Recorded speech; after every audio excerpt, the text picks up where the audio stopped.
Ethan had always dreamed of exploring new worlds, of walking on planets no human had ever touched before. When his ship landed on the distant planet Avira, he felt a rush of excitement. Wow. This was his chance to uncover something unknown, to step where no one had dared to go. But as he stepped out of his ship and looked around, he couldn't shake the feeling that something was very different about this place. The air was warm and thick with the scent of unfamiliar plants. The sky above was a strange, swirling mix of colors that looked almost like a painting. In the distance, an ancient city stood, silent, towering structures of dark stone that seemed to whisper secrets to the wind. Ethan had been briefed by his crew before landing. "Stay away from the outskirts," they warned. "There's something wrong with that city. People don't go there anymore. There's a woman who lives there. ... She's dangerous." The idea of a dangerous woman living in a city so close, yet so far, intrigued him. He had heard the rumors about Lyra, the mysterious alien who had lived in isolation for years. People said she was gifted with powers beyond imagination, the ability to control energy, manipulate the elements, and read minds. Others whispered that she was cursed, that her power was too much for any one being to control, and that the people of her world had cast her out. But despite the warnings, Ethan's curiosity was too strong. He couldn't resist. He needed to know more. What kind of woman could live in such a way, away from the rest of her people? Why was she so feared? He took a deep breath and stepped forward, leaving his crew behind. As he moved closer to the city, he felt the weight of every warning pressing on his mind. The stories about Lyra echoed in his thoughts, making his heart race. But he pushed the fear aside. There was something about her that made him want to understand, to know her story. As Ethan reached the edge of the city, he saw her. She stood near a glowing tree, her face tilted upward as if she were listening to the wind. The light from the tree reflected off her skin, giving her an almost ethereal glow. Ethan couldn't help but stare. She looked so ... alone, her posture. Her expression told him that she didn't belong here, that she had never truly belonged anywhere. Lyra was beautiful, but not in the way most people would think. She had a soft, natural beauty, like the calm before a storm. Her long hair seemed to float around her like it had a life of its own. Her eyes were like nothing Ethan had ever seen before, a brilliant mix of gold and green that seemed to glow. With an inner light, they were full of sorrow, full of stories that no one had ever bothered to listen to. Ethan stood frozen, unsure of what to do. He had heard the stories, and now he was face to face with the source of all the rumors. Should he leave? Should he turn around and walk away like everyone else had? But then he saw her eyes. They caught his, and for a moment time seemed to stand still. She wasn't looking at him with anger or fear. She wasn't looking at him with the coldness he had expected. Instead, there was a look of loneliness. Kind of loneliness that only comes when you've been alone for too long. Without thinking, Ethan took a step closer. He didn't know why. Perhaps it was the loneliness in her eyes that called to him. Or maybe it was the fact that no one else had ever bothered to approach her. Whatever the reason, he found himself walking toward her, unsure of what he would say or do once he reached her. As he moved closer, Lyra's gaze never left him. She didn't speak, but her eyes seemed to ask a question, one that Ethan couldn't quite understand. Her silence was both calming and unsettling. It was as if she had seen so much of the world, but no one had ever seen her for who she truly was. When Ethan was just a few feet away, he stopped. He was close enough to see the details of her face, the sadness in her expression, the lines of worry that had etched themselves into her features. She was so different from what he had imagined, but in a way that made her even more intriguing. "Why are you here?" Lyra finally spoke, her voice soft but powerful. It carried an air of authority, as if she were used to commanding attention. "Didn't they warn you?" Ethan hesitated. He knew what the crew had told him. They had warned him to stay away, to keep his distance. But here he was, standing in front of her. I saw you," Ethan said, his voice uncertain. "You seemed ... alone. I didn't want to leave you here all by yourself." Lyra's eyes softened slightly, but her expression remained distant. "Alone? she asked, her voice quiet. I've been alone for as long as I can remember. People fear me. They always have. Ethan swallowed hard. He didn't know what to say. He wanted to tell her that he didn't fear her, that he understood what it felt like to be alone. But how could he, when he knew so little about her? The silence stretched between them for what felt like hours, yet it was only a few moments. Finally, Lyra looked away, gazing up at the glowing tree once again. You shouldn't be here, she said, her tone carrying a note of finality. But Ethan didn't move. He stayed where he was, watching her closely. Despite her words, he couldn't shake the feeling that there was more to her story, more to her than the rumors suggested. I'm not afraid, he said quietly, his voice barely above a whisper. Lyra turned her head, meeting his eyes again. For a moment, they simply looked at each other, neither saying a word. Ethan wasn't sure what would happen next, but he felt an undeniable pull toward her, as if their meeting was something that had been written in the stars. Ethan stood in front of Lyra, the silence stretching between them like a heavy fog. He wasn't sure what to say next, but there was something in her eyes that made him want to stay. The way she looked at him as if she had seen too much, and yet nothing at all, left him feeling unsettled, yet connected at the same time. I'm not here to hurt you, Ethan said, his voice more steady than he felt. I don't want you to be alone. Oh. Lyra raised an eyebrow, her gaze still soft but unreadable. Why? She asked simply. You don't know anything about me? You don't even know who I am. Ethan opened his mouth, then closed it. She was right. He didn't know her. Didn't know her story, her past, or the reasons why she had been cast out of her world. But something in his heart told him that he wanted to understand. He didn't want to be like everyone else who turned their back on her. He couldn't be. I know, he said after a long pause. But I've always felt like there's more to people than what others see. You don't have to be alone. Not anymore. For a moment, Lyra seemed to study him, her eyes narrowing slightly as if searching for something. Ethan stood still, waiting for her response. Her silence was heavy, and he could almost feel the weight of her thoughts pressing against him. Finally, she spoke, her voice softer this time. You think I'm like them? You think I need someone to help me? She looked away, almost as if ashamed. You don't understand. I've had enough help, enough sympathy. I don't need anyone to save me. Ethan felt a pang of sadness in his chest. He hadn't meant to make her feel weak, but he realized that his words might have come across that way. He wasn't here to save her, only to be someone who could listen, someone who could offer a kind word when everyone else had turned away. I don't want to save you, Ethan said gently, taking a small step closer. I just want to be your friend. Lyra's eyes flicked back to him, and for the briefest moment, Ethan saw a flicker of something he hadn't expected. Hope. It was gone as quickly as it appeared, replaced by the same guarded look she had worn since he first approached her. I don't have friends, she said quietly. I've never had anyone who wanted to stay. Not for long, anyway. Her words stung more than Ethan wanted to admit. It was clear that Lyra had been hurt, and she had built walls around herself to keep others from getting too close. Understand that. He wasn't sure he would be much different if he had lived her life, but there was something about her. Something that made Ethan believe that she wasn't as alone as she thought. I'm not going anywhere, Ethan said, firmly, taking another step closer. I don't care what they've said about you. I care about what you think, not the rumors. Lyra gave him a sharp look, her expression hardening. You're very brave for someone who knows so little, she said, her tone cool. Ethan smiled slightly. I don't think it's bravery. I think it's just wanting to do what feels right. The two stood there for a long moment, neither of them speaking. Ethan could feel the tension in the air, thick and palpable. He wasn't sure if Lyra would ever trust him, but he was determined to show her that he wasn't like the others, who had judged her from afar. Finally, Lyra sighed, her shoulders sagging as if the weight of the world had settled on them. I don't want to be alone either, she admitted, almost as if saying it out loud was a relief. But I don't know how to let people in.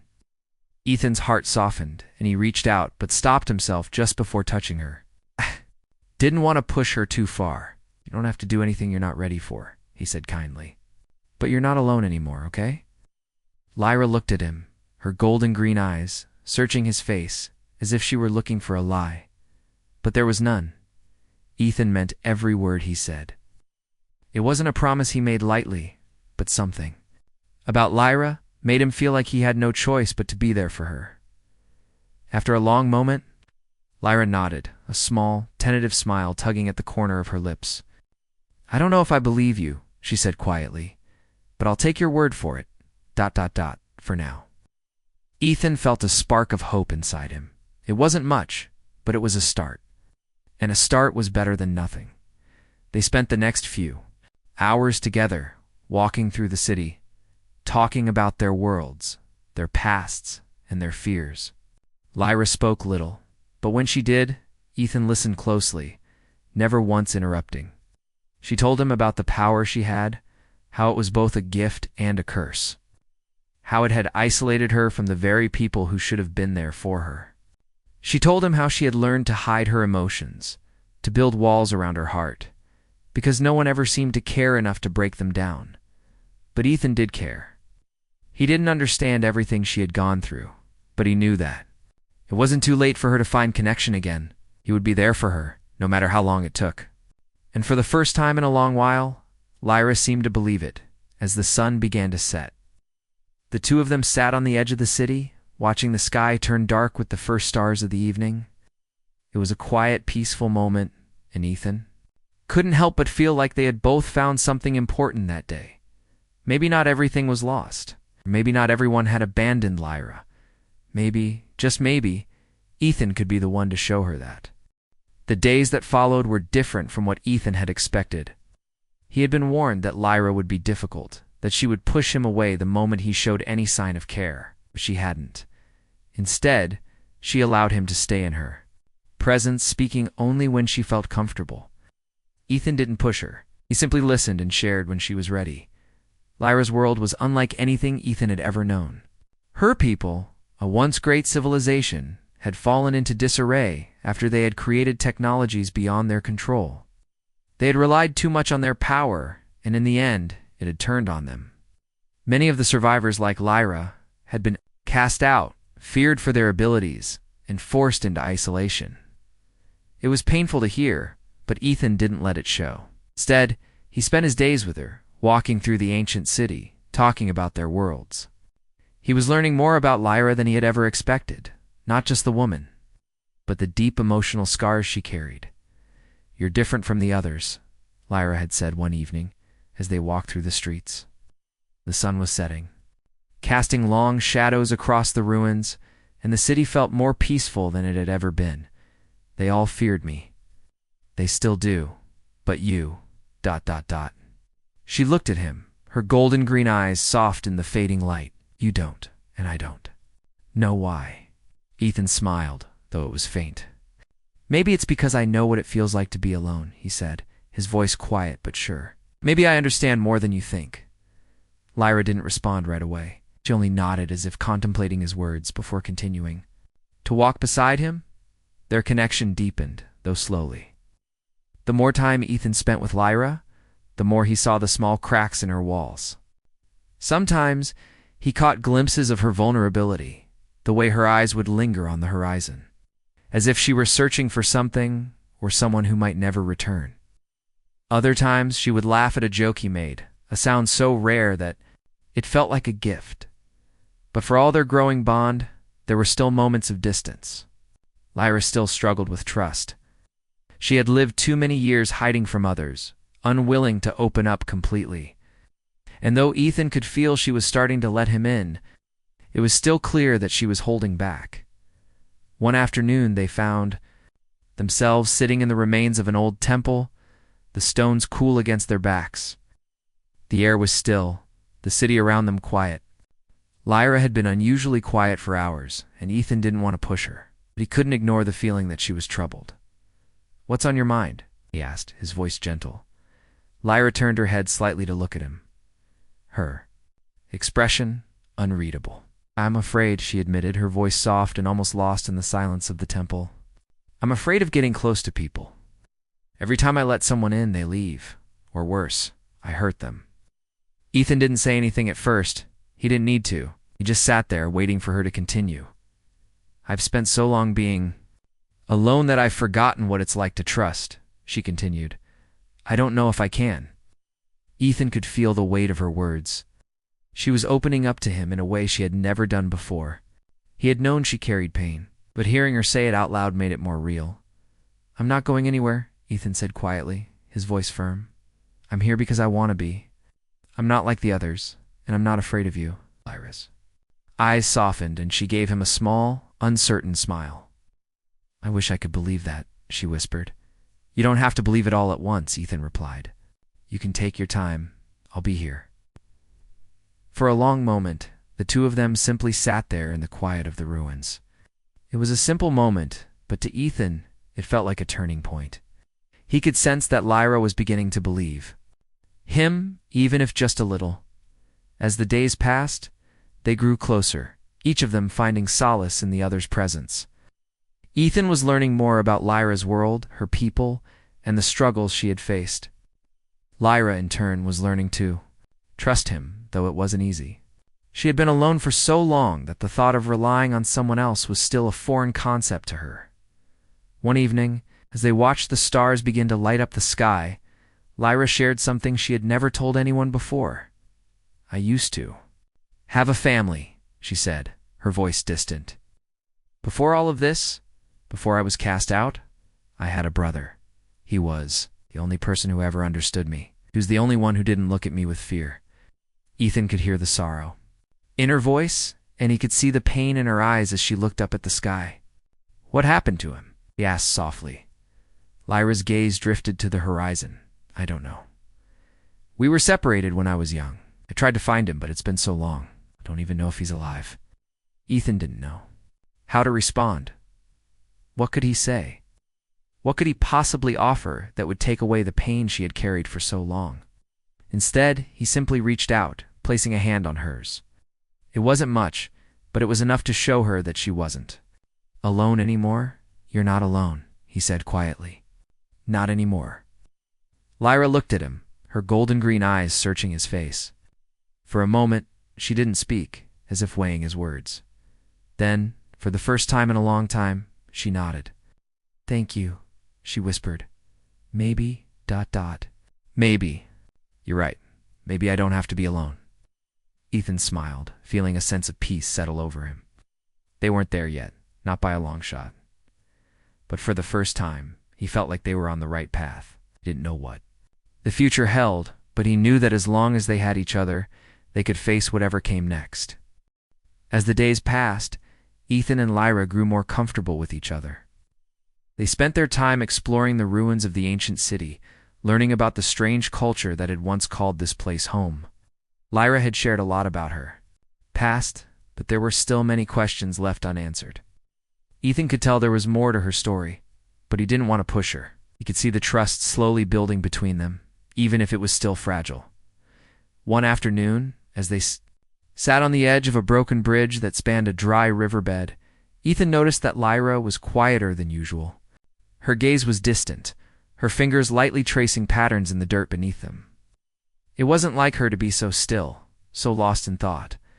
Ethan watched her for a moment, sensing that something was weighing heavily on her mind. What's going on? He asked gently, his voice low to match the peacefulness of their surroundings.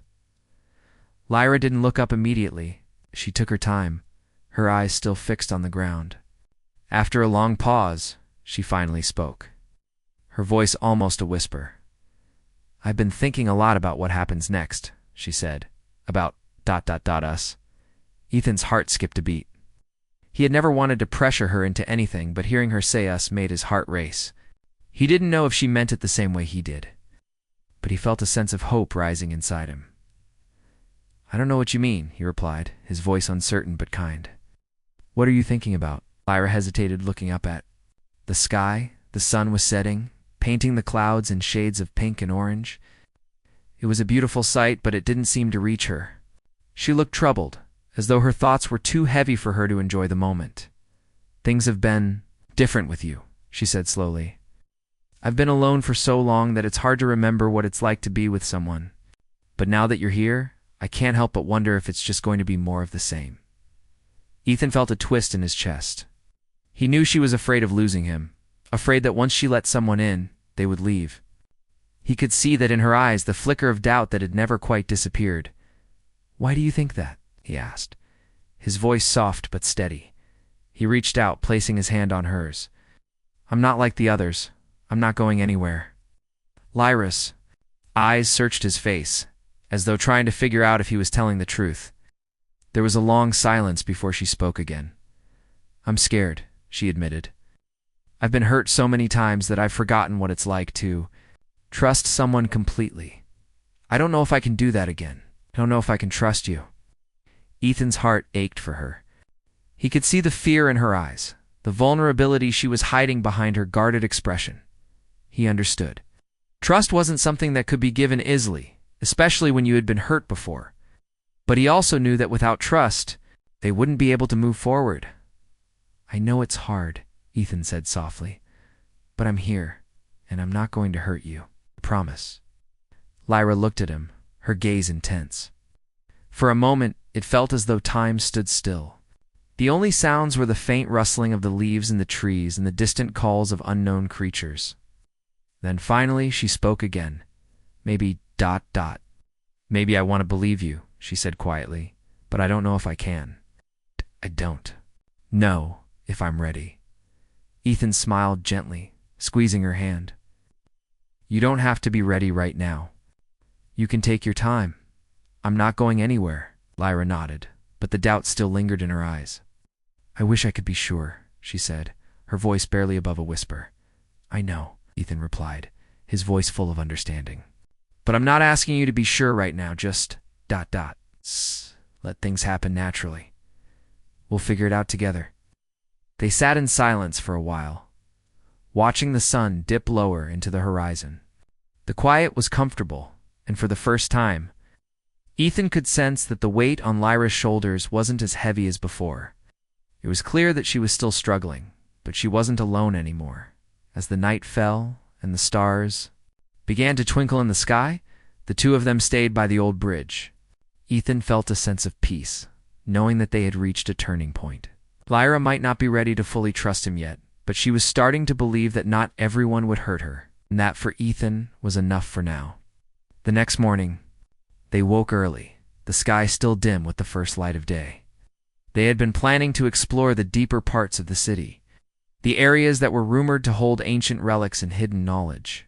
But as they packed their things, a sense of urgency settled over Ethan. There was something in the air, feeling that things were about to change. "We should go," Ethan said, his voice serious. "I don't know why, but I have a bad feeling." Lyra didn't argue. She had been silent since the previous night, her thoughts clearly still swirling, but she nodded in agreement. "You're right, we can't stay here for too long." The two of them gathered their things quickly, heading toward the center of the city where the hidden relics lay. As they walked through the ruins, Ethan kept a sharp eye out, feeling as though something was watching them. The once great city, which had been so quiet and peaceful, now seemed like a place on the edge of disaster. As they approached the old temple, the atmosphere grew heavier. The air itself seemed charged, as if something was stirring beneath the surface. Ethan felt his heart rate quicken. He wasn't sure what was coming, but he knew they had to be ready. The sun had risen higher by the time Ethan and Lyra reached the heart of the ancient city. The once great buildings stood tall, their stone walls weathered by time but still strong, as if guarding the secrets of a long-forgotten world. The air felt heavier now, and Ethan couldn't shake the feeling that something was wrong. They had been walking in silence for most of the morning, both lost in their thoughts. Lyra, though she had grown more comfortable with Ethan's presence, still seemed distant. Her face, usually so expressive, was now masked in thought. It was clear that the walls she had built over the years hadn't come down completely. Was still holding something back, something important. Ethan didn't press her. He knew that trust took time, and he was willing to wait. What mattered most was that she was with him, that they were moving forward together. "Do you think we'll ever find it?" Lyra asked suddenly, breaking the silence.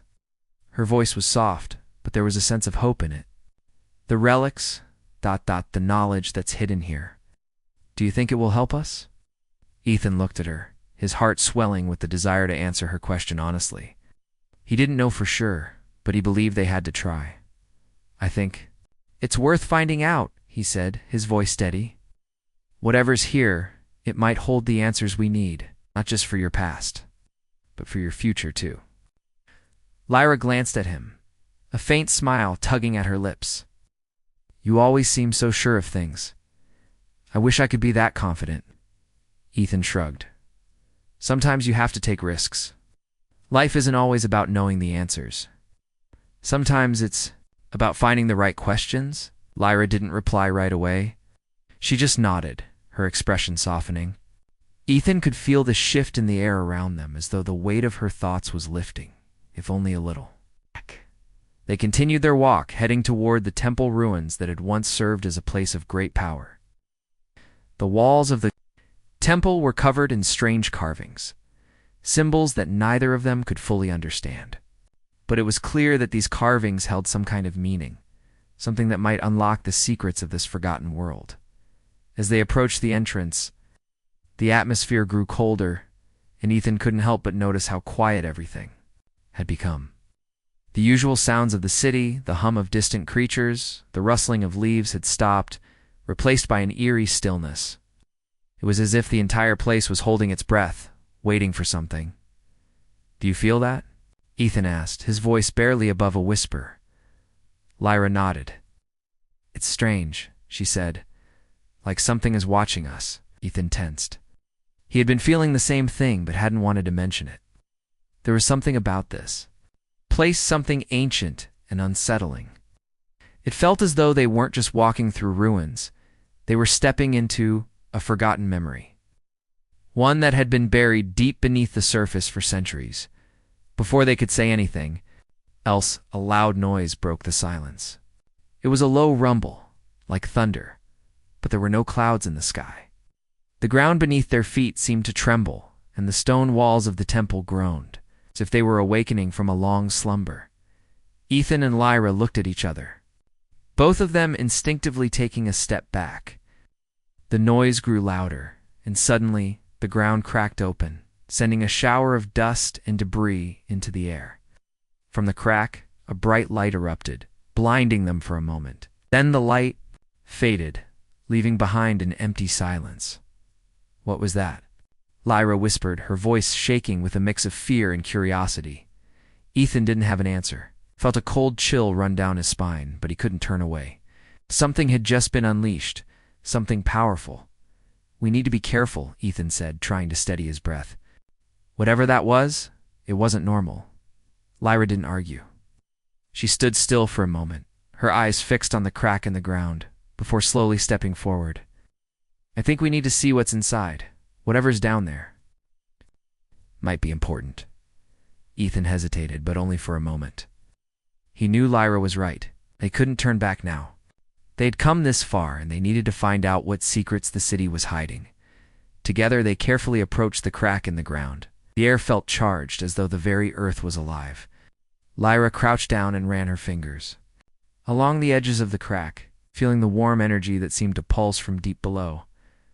I don't know if we're ready for this, she said quietly, but I don't think we have a choice. Ethan nodded, his mind racing. He could feel the tension between them, the anticipation of what lay ahead. Whatever was coming, he had to believe that they were strong enough to face it. With a deep breath, Lyra stepped forward, her body tense with the weight of the unknown. Ethan followed, his steps echoing in the quiet space around them. As they descended into the darkness, the air grew colder, and the faint hum of energy filled the space, growing louder as they went deeper. Finally, they reached the bottom. The cavern they had entered was vast, the walls lined with strange symbols that seemed to glow faintly in the darkness. In the center of the cavern, a large stone pedestal stood, covered in dust and cobwebs. On top of the pedestal rested an object, something ancient and beautiful. No, it was hard to make out in the dim light. Lyra approached it cautiously, her eyes wide with wonder. Ethan followed, unsure of what to expect. It's a relic, Lyra breathed, her voice full of awe. This is what we've been looking for. Ethan felt a surge of excitement. This was it. They had found what they had been searching for, but as Lyra reached out to touch the relic, something shifted in the air. The ground beneath them rumbled again, and a voice deep and ancient echoed through the cavern. Who dares disturb the slumber of the forgotten? The voice was like thunder, powerful and overwhelming. Ethan and Lyra froze, their hearts racing. They had awakened something ancient. And now they had no idea what would happen next. The voice, deep and thunderous, reverberated through the cavern, shaking the very ground beneath them. Ethan's heart pounded in his chest as he glanced at Lyra, her face pale with shock. They had awoken something ancient, something powerful. And now it was speaking to them. Who dares disturb the slumber of the forgotten? The voice boomed again, echoing through the walls of the cavern. Ethan swallowed hard, trying to steady his breathing. The air felt heavy, charged with an energy that made every hair on his body stand on end. He wasn't sure what to do. Was this a test? A warning? He had no idea. Lyra, however, seemed to recover more quickly. Her eyes narrowed as she stared into the darkness, searching for the source of the voice. His expression was serious, her body tense with the same mix of fear and determination that Ethan felt. "Who are you?" Lyra called out, her voice steady. Despite the fear she must have been feeling, "What do you want?" For a long moment, there was only silence. The cavern seemed to hold its breath, waiting for something to happen. Ethan felt a chill run down his spine, but he didn't move. He stayed by Lyra's side, unsure of what to expect. Then finally, the voice responded. But this time it was different. It was softer, almost sorrowful. "You have awakened what was meant to remain forgotten," it said. "The relic you seek is not for the unworthy." Ethan felt a sense of dread wash over him. This was no ordinary relic. This was something far more important, something that carried a power they couldn't fully understand. The voice continued, its tone now cold and distant. "Many have come before you, seeking the same power," the voice said, "but none have been able to wield it. None have been worthy." Lyra stood tall, her eyes flashing with determination. Ethan could see the defiance in her stance, the way she was fighting against the fear that threatened to overtake her. "Don't care about power," Lyra said firmly, her voice ringing out in the stillness. "I don't want to control anything. I just want to understand. I need to know what happened to my people, to my world. If you know, then tell me. I won't leave until I have answers." The voice fell silent for a long time. Ethan could feel the weight of the cavern pressing in on them, the tension almost unbearable. He didn't know if Lyra's words would have any effect, but he admired her courage. She was standing up to something far older and more powerful than either of them. Finally, the voice spoke again, its tone softer, but still filled with the weight of ages. "Your people were once great," it said, "but greed and fear led to their downfall. Lyra are the last of them. The relic you seek holds the answers, but it comes at a price. To learn the truth, you must sacrifice something you hold dear." Ethan felt his stomach tighten. A sacrifice. What kind of price was the voice talking about? He didn't want to think about what it could mean for Lyra, but he could see the hesitation in her eyes. She was considering it. "What kind of sacrifice?" Lyra asked, her voice barely above a whisper. The voice was silent for a moment before it answered. "The price is your connection to the past. The truth of your people is buried deep within this relic. But once you learn it, you will no longer be able to return to the life you once knew. You will be forever changed." Ethan looked at Lyra, his heart heavy with the weight of the decision she would have to make. He knew how much her past meant to her, how much she longed to understand what had happened to her people. But was it worth losing everything she had left? Lyra's expression remained unreadable as she stared at the pedestal, at the relic that sat upon it, glowing faintly in the dim light. Ethan wanted to say something, wanted to convince her that there was always another way, but he didn't know what to say. This wasn't just about her anymore. This was about her entire world, about the fate of her people. "I don't want to be alone anymore," Lyra said, her voice barely audible, almost to herself. "I don't want to carry this weight anymore." Ethan stepped closer to her, his hand hovering over hers. He didn't know what she was thinking, but he could see the conflict in her eyes. She wanted to know the truth, but the cost seemed to. "Hi, you don't have to do this," Ethan said softly, his voice full of concern. "We can figure this out together. We don't need to sacrifice anything." But Lyra shook her head slowly, her expression determined. "It's the only way I'll ever know the truth. I can't keep living with the unknown." She stepped forward, reaching for the relic. Ethan's heart raced as she placed her hand on it, the stone surface cold against her skin. A bright light flared from the relic, filling the cavern with a blinding glow. For a moment, Ethan couldn't see anything, not the cavern, not Lyra. It was as if the world had disappeared. Then the light faded, and the voice returned. Its tone both solemn and final. "You have made your choice," it said. "The truth is now yours. But remember, once you know it, you can never return to what you once were." Lyra stood still, her eyes closed as if she were listening to something only she could hear. The air around them seemed to hum with energy, the relics. Power now fully awakened. Ethan didn't know what had happened, but he could see that Lyra had changed. There was a light in her eyes now, something fierce and untouchable. When she finally opened her eyes and looked at him, there was no fear in them, only a deep understanding. She had learned the truth, but it had come at a cost. And though Ethan didn't know what the future held for them, he knew one thing for certain. They were no longer the same people who had walked into the city. "We can't go back," Lyra said quietly, her voice filled with a kind of resolution. "But we can move forward. Together." Ethan nodded, though a part of him still wondered what kind of change the truth had brought. He didn't know what lay ahead, but he was ready to face it. Whatever came next, they would face it together.